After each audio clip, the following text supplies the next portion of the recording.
Hola, buenos días. Os voy a explicar un poco de qué va este libro que acabo de publicar, en el que explico cómo educaría yo financieramente a mis hijos. Se llama Papá, ¿qué es el dinero? Y el subtítulo es Así educaría yo financieramente a mis hijos. Yo creo que uno de los grandes errores de nuestra sociedad ha sido no hablar de dinero a los niños. Esto ha hecho que seamos ahora una sociedad mucho más pobre de lo que seríamos si se hubiese hablado de dinero a los niños en el pasado, y además es la causa de una gran parte de los problemas económicos actuales que tiene nuestra sociedad. Por eso creo que hay que solucionar este tema y explicarle a todos los niños qué es el dinero y cómo gestionarlo bien desde que tienen uso de razón. Porque así va a ser mejor, mucho mejor, la vida de esos niños y también la vida de sus padres. Y esta mejora la van a notar los niños y los padres desde el primer día. Por desgracia, es casi seguro que no todos los niños van a recibir educación financiera a partir de ahora, pero muchos sí lo van a hacer. Y esto va a hacer que se cree una brecha muy grande entre los niños que reciben educación financiera y los que no. Y esa brecha va a ser cada vez más grande y va a ser determinante en la vida de todos los niños actuales. En unos casos para mal y en otros para bien.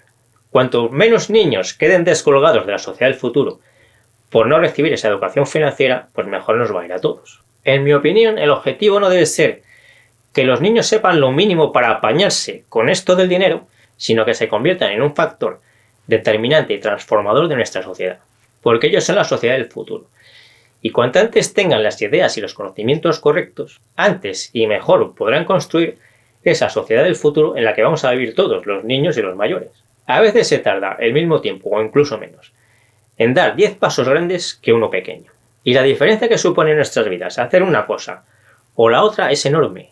Y si hablamos no solo ya de la vida de cada uno de nosotros, sino de nuestra sociedad entera, pues entonces la diferencia es gigantesca. Mi experiencia con primos pequeños, hijos de amigos y demás, es que los niños aprenden mucho más y mucho más rápido si se les habla como adultos que si se les habla como a niños. Por eso creo que en todo momento debemos pensar que no estamos educando a niños, sino a futuros adultos. He escrito este libro como una serie de conversaciones con mis hijos imaginarios, porque creo que así va a ser más útil, sencillo y rápido de aplicar. Las situaciones que describo en el libro son imaginarias y pensadas para que se adapten lo mejor posible a la vida de la mayoría de vosotros, los lectores, y que así sean lo más didácticas y variadas posible. Algunos de los grandes cambios que necesita nuestra sociedad son leyes que tienen que aprobar los políticos, y si no lo hacen no hay forma de que eso suceda. Pero muchas otras cosas, como esta, son pequeñas cosas que simplemente tenemos que hacerlas todos y cada uno de nosotros. Y intentar esconder a los niños del dinero solo ha servido para empobrecer a esos niños, a sus padres, a sus abuelos, y luego cuando han sido mayores a sus hijos y a sus nietos. Aunque como es completamente imposible aislar a los niños del dinero, la realidad es que a todo el mundo se le ha enseñado cosas sobre el dinero, pero en general han sido cosas malas.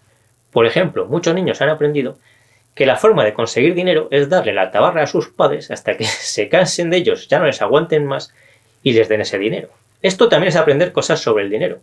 Lo que pasa es que es aprender cosas equivocadas que crean multitud de conflictos entre padres e hijos. Este es un ejemplo de uno de los temas que trato en el libro y explico cómo solucionarlo. Otro tema que me parece importante tratar es que hay gente a la que le preocupa que sus hijos tengan dinero porque creen que cuando tengan 18 años y puedan disponer de ese dinero libremente, lo van a malgastar. Pero malgastar el dinero en ese momento no depende de la cantidad de dinero que se tenga, sino de la educación financiera que se haya recibido. Si la educación financiera ha sido mala, se va a malgastar el dinero que se tenga, sea mucho o sea poco.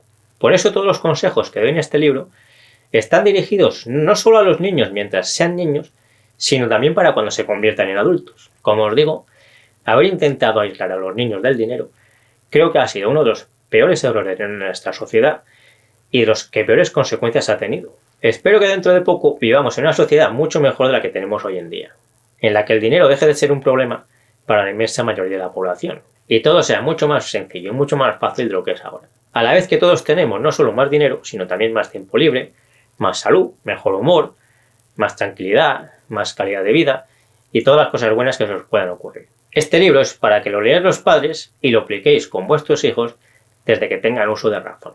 Si me ayudáis compartiendo este vídeo, dándole al me gusta y todo lo demás, os lo agradezco mucho y yo me despido ya hasta el próximo vídeo y nos seguimos viendo en el foro de invertirenbolsa.info, en Facebook y en Instagram.